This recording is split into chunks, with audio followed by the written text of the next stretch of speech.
បាទសួស្តីពុកម៉ែបងប្អូនទាំងអស់គ្នាបាទសូមស្វាគមន៍មកកាន់ Channel Motocross RA ថ្ងៃនេះដែរគឺខ្ញុំចង់បង្ហាញពីមុខរបស់ខ្ញុំហើយអ្នកនរគ្នាតែងតែសួរខ្ញុំថាខ្ញុំដាក់កាមេរ៉ារបៀបម៉េចអីរបៀបម៉េចអីចឹងណាបាទហើយនេះគឺជាលក្ខណៈខ្ញុំដាក់កាមេរ៉ាប៉ុន្តែចំហៀងនេះគឺខ្ញុំអត់សូវដាក់ប៉ុន្មានដែរនេះអានេះគឺ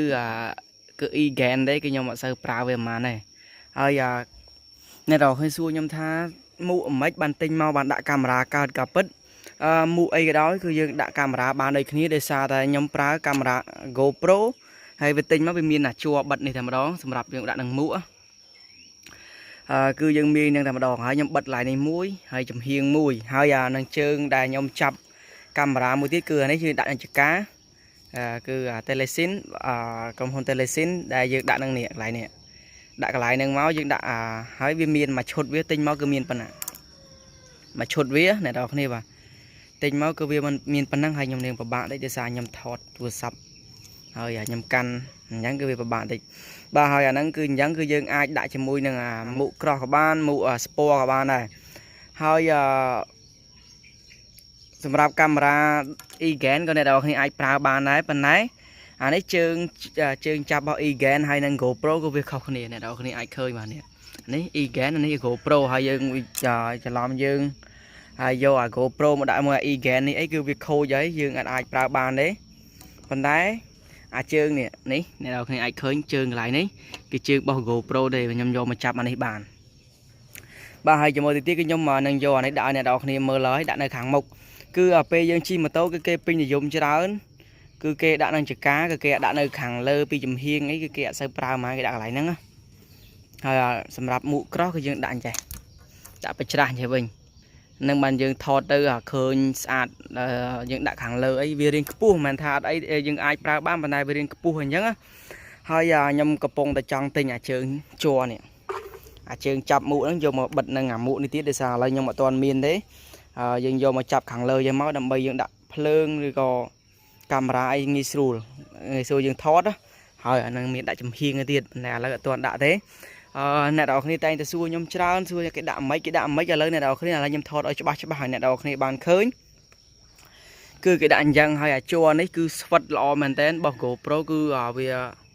និយាយទៅវាល្អវាស្វិតមកបើពួករបស់ e-gain គឺវានេះដូចជើងនេះអីគឺវារៀងផុយវាអត់សូវជាប់ដូចរបស់ GoPro ប្រហែលទេបាទគឺខ្ញុំបិទអញ្ចឹងហើយបើខ្ញុំចេញប្លុកអីគឺខ្ញុំភាគច្រើនខ្ញុំដាក់នឹងចកាអញ្ចឹងប៉ុន្តែបើខ្ញុំអត់មានប្លុកមានអីគឺខ្ញុំដាក់ខាងលើយើងក៏ទុកថតសកម្មភាពអីបន្ទាន់ផ្សេងគឺខ្ញុំដាក់ខាងលើដោយសារតែវាឃើញតលាយវាឃើញឆ្ងាយល្អខ្ពស់ល្អអត់ឃើញចកោតម៉ូតូទេឃើញតិចបើយើងដាក់ GoPro ឲ្យវាឃើញឆ្ងាយទៅហើយឥឡូវខ្ញុំកំពុងតែរកទិញថែមប៉ុន្តែដោយសារតែខ្ញុំទិញអីវ៉ាន់តិចអញ្ចឹងគឺខ្ញុំអត់បានទិញទេហើយសម្រាប់ជើងនេះគឺយើងទិញក្រៅ GoPro អត់មានទេណាអ្នកនរគ្នាបាទសម្រាប់អ្នកដែលមាន e-gain អ្នកនរគ្នាអាចទិញអានឹងដាក់ខាងមុខនេះបានសម្រាប់អ្នកមានលុយមកដូចជាតម្លៃដូចជា$15អ្នកនរគ្នាបាទហើយដុល្លារឥឡូវរៀងឡើងថ្លៃដែរ$15ប៉ុ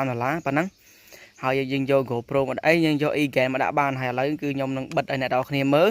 ខ្ញុំដាក់នឹងមួកនេះផងនឹងដាក់នឹងមួកនេះផងឥឡូវខ្ញុំបិទកាមេរ៉ានេះសិនដើម្បីខ្ញុំភ្ជាប់អ្នកនរគ្នាហើយឥឡូវគឺខ្ញុំយកមកដាក់ឲ្យយក GoPro ដាក់នៅចកាហើយបើអ្នកនរគ្នាចង់ទិញអីក៏សួរគេទៅជើងចាប់ GoPro នឹងមួកដាក់នឹងចកាហ្នឹងប៉ុន្តែខ្ញុំអត់បានបង្ហាញពីកន្លែងទិញអីទេហើយខ្ញុំក៏ប្រាប់អ្នកនរគ្នាប៉ុណ្ណឹងបាទនេះដាក់ទៅគឺវាតម្រង់អញ្ចឹងដល់ពេលយើងទីអញ្ចឹងនេះរៀងប៉ុណ្ណេះ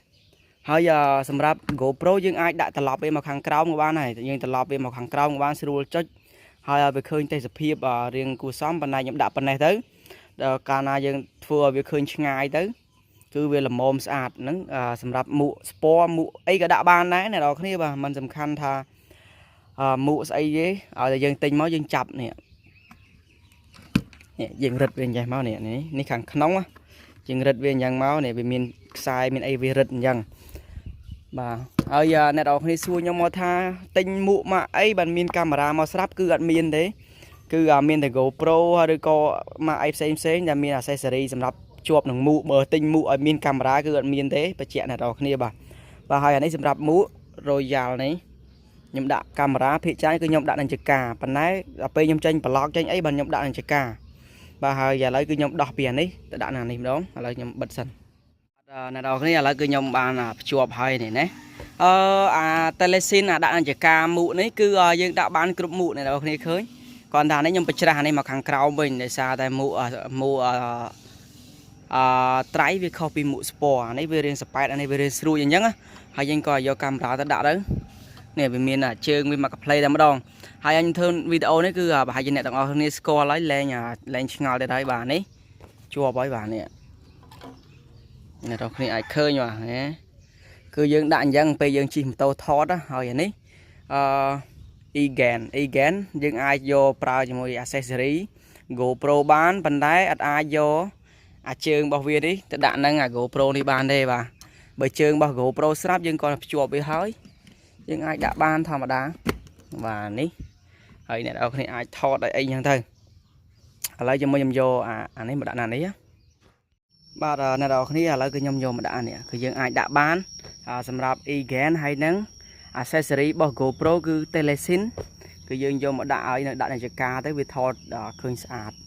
បាទហើយមានតែប៉ុណ្្នឹងទេអ្នកនរគ្នាបាទហើយបើអ្នកនរគ្នាចង់ដឹងតម្លៃ GoPro នេះគឺការខ្ញុំទិញគឺ$460ថ្មីមាន accessory មួយឈុតមានថ្មមានសម្រាប់បញ្ចូលថ្មជើង tripod អីចឹងទៅហើយខ្ញុំប្រើថត blog ថតវីដេអូអីរាល់ដងគឺខ្ញុំប្រើកាមេរ៉ាមួយហ្នឹងបាទអ្នកនរគ្នាហើយយើងដាក់លើមុខដាក់អីគឺដាក់អញ្ចឹងគេភ្ជាប់គឺអញ្ចឹងអ្នកនរគ្នាបាទហើយសង្ឃឹមតែអ្នកនរគ្នាអត់សួរទៀតទេភាសាឥឡូវនេះគឺខ្ញុំបានធ្វើវីដេអូហើយនេះជើងវាតែម្ដងហើយបើយើងទិញខាងក្រៅក៏មានដែរអាហ្នឹងដូចជាគេលក់មកកញ្ចប់ដូច7រៀលម៉ានរៀលមិនហ្នឹងខ្ញុំកំពុងរកទិញថែមដើម្បីដាក់នឹងមុខនេះឥឡូវមុខនេះអត់ទាន់មានទេដោយសារតែខ្ញុំបិទនឹងមុខផ្សេងអស់ហើយជើងហ្នឹងក៏ខ្ញុំទិញមុននេះហ្នឹងខ្ញុំបិទនឹងម៉ូតូបិទនឹងអីចឹងហើយចាំថ្ងៃណាយើងត្រូវការទិញអីវ៉ាន់អីចាំទិញមកជាមួយគ្នាតែម្ដងបាទអ្នកនរគ្នាហើយវីដេអូគឺមានតែប៉ុណ្្នឹងទេសង្ឃឹមថាពុកម៉ែបងប្អូនអត់ប្រកាន់ទេខ្ញុំបង្ហាញប៉ុណ្្នឹងដោយសារតែមានពុកម៉ែបងប្អូនគាត់សួរច្រើនបាទហើយអញ្ចឹងកុំភ្លេចបាទបើចូលចិត្តវីដេអូរបស់ខ្ញុំកុំភ្លេចជួយចុច like subscribe ក៏ដូចជា YouTube របស់ខ្ញុំដែលខ្ញុំដាក់ link នៅខាងក្រោម YouTube ថ្មីបាទ